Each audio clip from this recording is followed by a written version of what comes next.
ഈശോമിശിഹായ്ക്ക് സ്തുതിയായിരിക്കട്ടെ. ആത്മീയ ഭോജ്യത്തിൽ നാം ഇന്ന് വിചിന്തനം ചെയ്യുന്നത് മനസ്സിലാക്കിയിരിക്കേണ്ട ഒരു പ്രധാനപ്പെട്ട വിഷയമാണ്. വേണമെങ്കിൽ ഉഡായിപ്പിൻ്റെ ഉസ്താദിനും ക്രിസ്തീയ പരിവേഷം അണിയാൻ പറ്റും.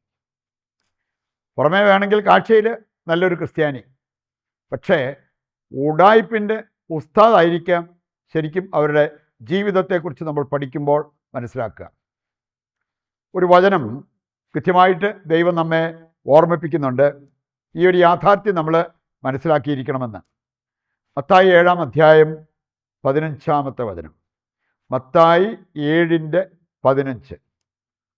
ആടുകളുടെ വേഷത്തിൽ വരുന്ന വ്യാജപ്രവാചകന്മാരെ നിങ്ങൾ സൂക്ഷിച്ചു കൊള്ളുക.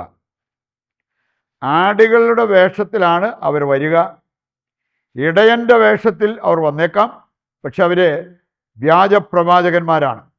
അവരെ സൂക്ഷിച്ചു കൊള്ളുക. ഇനി ഇവരെ തിരിച്ചറിയാനുള്ള ഒരു വിവേകം, ഒരു അഭിഷേകം നമുക്കുണ്ടാകണം. നമുക്ക് പ്രാർത്ഥനയും വിവേകവും ഒക്കെ ഉണ്ടെങ്കിൽ നമ്മളെ വഴിതെറ്റിക്കാൻ വരുന്നവരെ തിരിച്ചറിയാൻ നമുക്ക് സാധിക്കും. അതനുസരിച്ച് നമുക്ക് വിവേകപൂർവ്വം പെരുമാറാനായിട്ട് സാധിക്കണം. ഈ വിഷയമായി പഠിക്കാൻ ആദ്യമായിട്ട് വേഷത്തെക്കുറിച്ച് ദൈവത്തിൻ്റെ വചനം നമ്മെ പഠിപ്പിക്കുന്ന ഒരു കാര്യം മനസ്സിലാക്കിയിരിക്കുന്നത് നല്ലതാണ്. ഒന്ന്, വേഷം. നിൻ്റെ വേഷം നിൻ്റെ സത്വം വെളിപ്പെടുത്തും എന്ന് വചനം നമ്മെ പഠിപ്പിക്കുന്നുണ്ട്. അതുപോലെ തന്നെ വേഷത്തിന് വേണമെങ്കിൽ നമ്മുടെ വൈകൃതങ്ങൾ മറയ്ക്കാൻ പറ്റും. നമ്മുടെ പോരായ്മകൾ, വൃത്തികേട് മറയ്ക്കാനും വേഷത്തിന് സാധിക്കും.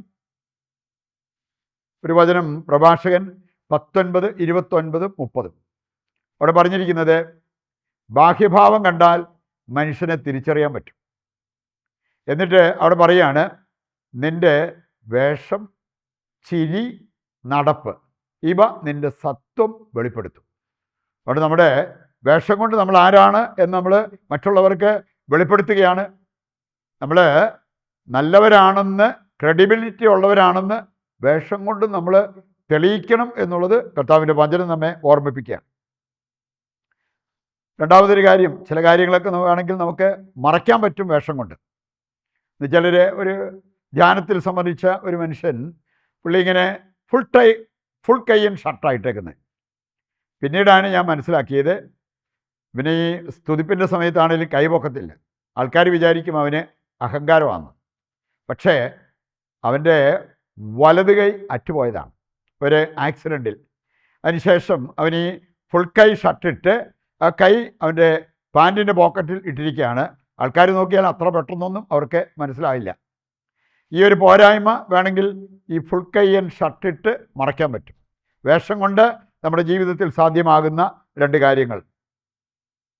നിയമാവർത്തനം 22, 5-ാമത്തെ വചനം അവിടെ പറഞ്ഞിരിക്കുന്ന ഒരു കാര്യം, സ്ത്രീ പുരുഷൻ്റെയോ പുരുഷൻ സ്ത്രീയുടെയോ വേഷം ധരിക്കരുത്. നമുക്കറിയാം, സമൂഹം അംഗീകരിക്കുന്ന ചില കാര്യങ്ങളാണ്. ഇപ്പം പാൻറ്റും ഷർട്ടും ഒക്കെ സ്ത്രീകളും പുരുഷന്മാരും ധരിക്കുന്നത് ഒരു കോമൺ ആയിട്ടുള്ള ഒരു കാര്യമാണ്. ഇങ്ങനെയുള്ള കാര്യങ്ങളെ അല്ല ഇത് സൂചിപ്പിക്കുക. ചില വൈകൃതങ്ങൾ, ട്രാൻസ്വെസ്റ്റിസം എന്ന് പറയുന്ന ഒരു ലൈംഗിക വൈകൃതമുണ്ട്. എനിക്കറിയാവുന്ന ഒരു മനുഷ്യൻ, ഒരു ഡിവോഴ്സ് ആയതാണ്.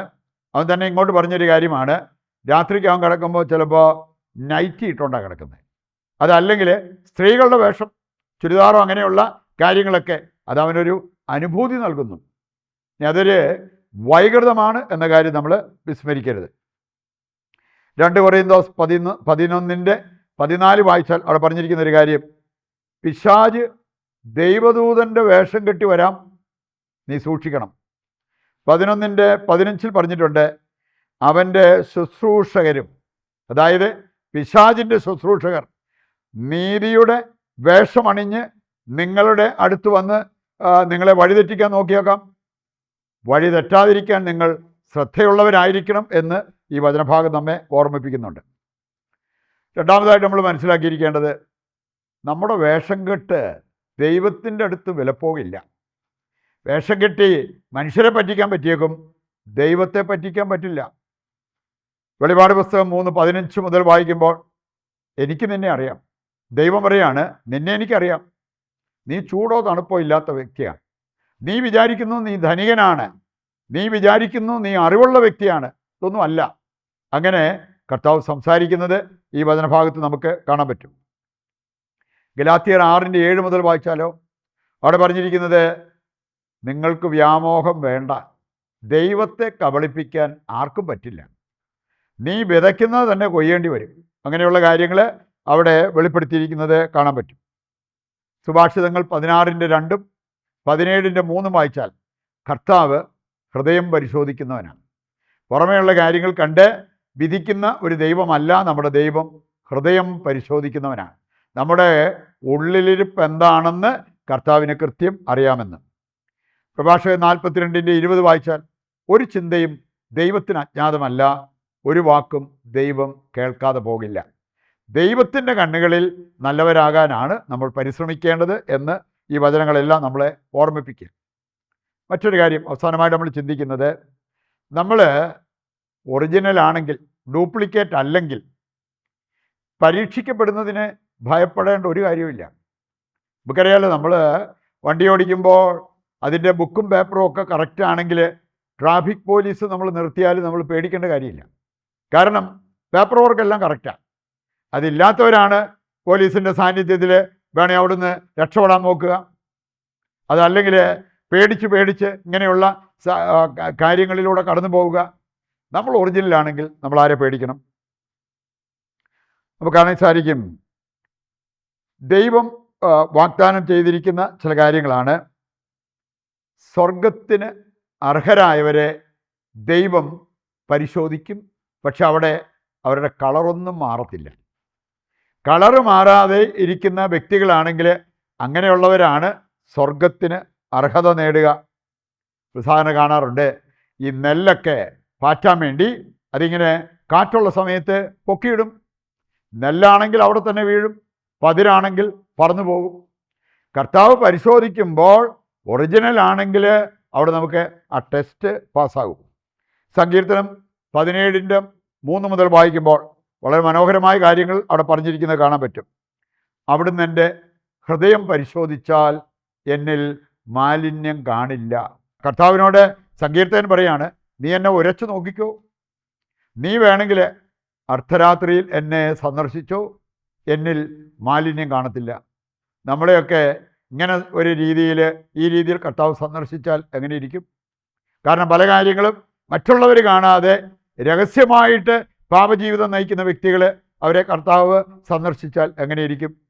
സങ്കീർത്തന് പറയാൻ പറ്റിയ ഈ കാര്യം നമുക്ക് പറയാൻ പറ്റിയാൽ അത് വലിയൊരു മുതൽക്കൂട്ടാണ്. അളവറ്റ സമ്പത്തിനേക്കാൾ വിലപിടിപ്പുള്ളൊരു കാര്യമാണെന്ന് മനസ്സിലാക്കിക്കൊണ്ട് അതിനുവേണ്ടി പ്രതിഷ്ഠാ ജപത്തിൽ പങ്കുചേർന്ന് നമുക്കിനി പ്രാർത്ഥിക്കാം. ദൈവത്തിൻ്റെ വചനം ഹൃദയത്തിലേക്ക് ഏറ്റെടുത്തവരാണ് നമ്മൾ. ദിവ്യകാരുണ്യത്തിൻ്റെ ആശീർവാദത്തിനായിട്ട് നമ്മൾ പ്രാർത്ഥിച്ചൊരുങ്ങുന്നു. നിങ്ങളുടെ പ്രത്യേക നിയോഗങ്ങളെല്ലാം ഈ അൾത്താരയിൽ സമർപ്പിച്ച് ദൈവത്തിൻ്റെ അനുഗ്രഹത്തിനായിട്ട് യാചിക്കുക. നമ്മുടെ പ്രാർത്ഥനാ നിയോഗങ്ങൾ കർത്താവ് കൈക്കൊള്ളുന്നു എന്ന വിശ്വാസത്തോടെ ദൈവത്തെ സ്തുതിച്ചുകൊണ്ട് ദിവ്യകാരുണ്യത്തിൻ്റെ ആശീർവാദം നമുക്കിപ്പോൾ സ്വീകരിക്കാം. യേശുവേ നന്ദി, ഹല്ലേലൂയ. യേശുവേ ആരാധന, യേശുവേ നന്ദി, യേശുവേ സ്തുതി.